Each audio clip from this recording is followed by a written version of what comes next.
Gusto mo ba ang partner mo ay maging patay na patay sa iyong pagmamahal?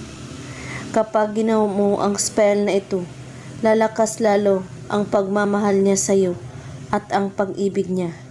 Napakasimple lamang ang spell na ito. Basta't buo ang inyong paniniwala, walang ibang iniisip at pagdududa.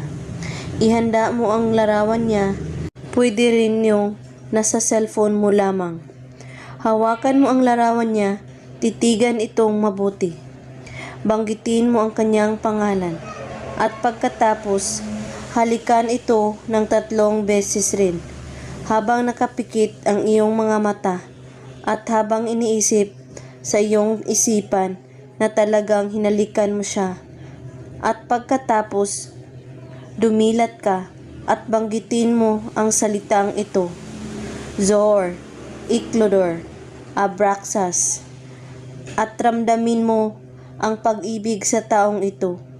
At pagkatapos, banggitin mo ang kanyang pangalan at sabihin mo, ikaw ay lalapit sa akin.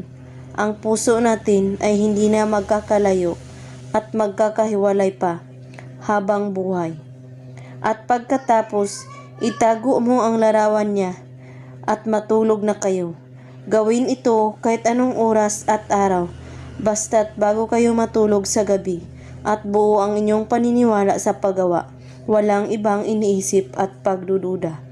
At kung may katanungan po kayo ay magko-comment lang po sa ibaba. Maraming salamat sa panonood. May God bless us all.